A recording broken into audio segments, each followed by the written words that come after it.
At ayan nga, gutom na ang kabayolit niyo. Mag-dinner na tayo mga kabayolit.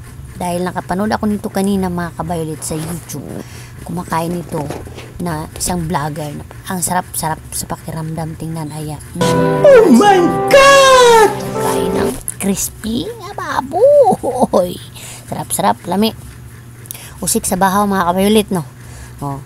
Kaya dito nga, at bumili nga ako ng belly para gawin natin to ngayon. Sige, okay.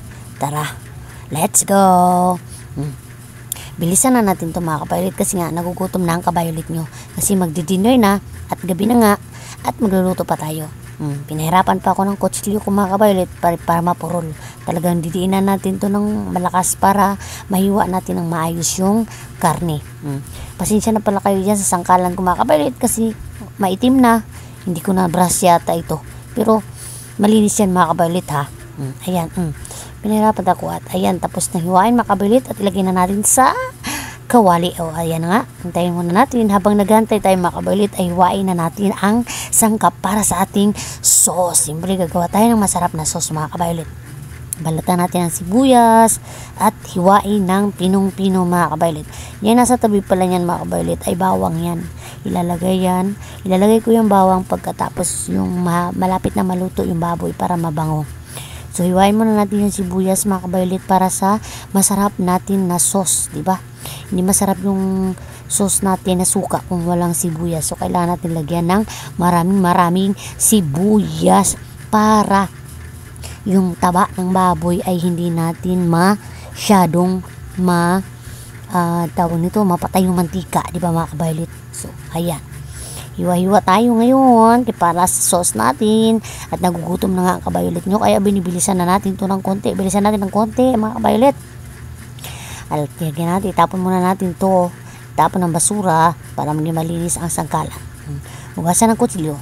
Tapos kuha tayo ng pipino mga kabayolit. Siyempre, may baboy, dapat may pipino para maayos sa tiyan mga kabayolit. Kasi mas masarap kung may pipino tapos may pritong baboy. Masarap talaga yan mga kabayolit. Tapos masarap na suka. So balatan natin yung pipino at bilisan natin ng konti mga kabayolit dahil nagugutom na talaga ang kabayolit nyo. Gutom na ako. Nagugutom na talaga ako as in. Ayan na. Hinuhain natin itong pipino mga kabayolit. Yung pabilog lang na paghiwa para maganda rin tingnan at masarap kainin, no, diba? Tapon muna natin itong mga kabayolit at kayo ba mga kabayolit, nag-dinner na ba kayo? Siguro tapos na kayo, ako hindi pa. Nagluluto pa ako ng dinner namin. O, ayan, hiwain ko na. Tsaka yung mga kasama ko dito mga kabayolit ay hindi pa nagugutom, pero ako nagugutom na ako. Gutom na ako, kaya bilisan natin ito ng konti para matapos na. Parang malapit na maluto rin yung baboy mga kabayolit. Siyempre itong baboy. So, lagyan muna natin ng black pepper yung suka natin. At siyempre, lagyan natin ng kunting brown sugar para mabalance yung lasa ng suka natin o ng sauce natin mga kabayolit. O diba? Hinalo-haluin konti. Kamay na yung ginamit ko pag halo-halo mga kabayolit. At siyempre, yung suka na pinakurat mga kabayolit. Yung pinakurat, yung maanghang na suka. Yung tinatawag dito sa Bisa, pinakurat. O, ayan. Halo-haluin natin kamay. Ayan, tapos na. Then, magugas na kamay ulit. At yan. Tapos na ang sauce natin at ng pipino. So, malapit na maluto yung baboy mga kabayolit. At malapit na talaga. Upin natin muna. Nagugutom na talaga ako. At ayan, luto na mga kabayolit. Kaya, ayan. Tara na. Let's eat na mga kabayolit. At gutom na talaga ang kabayolit nyo. O, ayan.